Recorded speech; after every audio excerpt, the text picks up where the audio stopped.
రేవంత్ సర్కార్ బీసీ కార్డుకు మరింత పదును పెడుతుంది. ఇప్పటికే దేశంలో ఎక్కడా లేని విధంగా బీసీ కులగణన పూర్తి చేసి రిజర్వేషన్లు ప్రకటించిన ప్రభుత్వం ఇప్పుడు బీసీ స్ట్రాటజీని నెక్స్ట్ లెవెల్ కు చేర్చేందుకు పూలే విగ్రహ ఏర్పాటుకు రెడీ అయ్యారు. మహాత్మా జ్యోతిబా పూలే జయంతి సందర్భంగా ఏప్రిల్ 11న బీసీల ఆత్మగౌరవ ప్రతీకగా పూలే విగ్రహ ఏర్పాటుకు ముహూర్తం ఫిక్స్ చేశారు సీఎం రేవంత్ రెడ్డి. తెలంగాణ సచివాలయానికి అత్యంత సమీపంలో పూలే విగ్రహాన్ని ఏర్పాటు చేయనుంది రేవంత్ సర్కార్. ఐమాక్స్ కు ఎదురుగా ఉన్న లేక్ వ్యూ పార్క్ లో ఈ విగ్రహ ఏర్పాటుకు సర్కార్ నిర్ణయం తీసుకుంది. ఇందులో భాగంగా ఇప్పటికే నిర్మాణ పనులను బీసీ సంఘాల నాయకులతో కలిసి మంత్రులు పొన్నం ప్రభాకర్, కొండా సురేఖ పరిశీలించారు. ఏప్రిల్ 11కు 2 రోజుల ముందుగానే పనులు పూర్తి చేయాలని అధికారులను ప్రభుత్వం ఆదేశించింది. బీసీల ఆత్మగౌరవ ప్రతీకగా ఉండేలా విగ్రహ డిజైన్లో ప్రభుత్వం పలు జాగ్రత్తలు తీసుకుంది. ఈ విగ్రహాన్ని దాదాపు 4 కోట్ల వ్యయంతో ఏర్పాటు చేస్తున్నారు.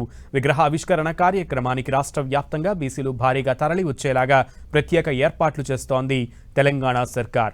సీఎంగా రేవంత్ రెడ్డి ప్రమాణ స్వీకారం చేసిన మరుక్షణమే సీఎం క్యాంప్ ఆఫీస్కు పూలే ప్రజాభవన్గా పేరు మార్చారు.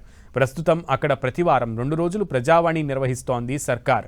ఇక జ్యోతిరావు పూలే విగ్రహాన్ని ఏర్పాటు చేయాలని దశాబ్దాలుగా బీసీ వర్గాల నుంచి డిమాండ్ ఉన్నా అప్పటి ప్రభుత్వాలు ముందుకు రాలేదు. ఇప్పుడు రేవంత్ సర్కార్ అడుగు ముందుకు వేసి నెక్లెస్ రోడ్లో అంబేద్కర్, ఇందిరాగాంధీ, పివి నరసింహారావు విగ్రహాల సరసన పూలే విగ్రహ ఏర్పాటుకు నిర్ణయం తీసుకున్నారు. మన బలాన్ని స్ట్రెంత్ను పెంచుకుంటూ ముందుకెళ్ళి 100% కేంద్రం మీద ఒత్తిడి తెచ్చి మన యొక్క బిల్లును మనం పాస్ చేసుకునే వరకు కూడా పోరాటం చేయాలి.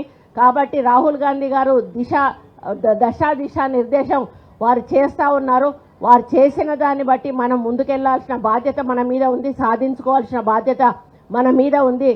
కాబట్టి మనం అందరం కూడా కలిసికట్టుగా ముందుకు నడవాలి.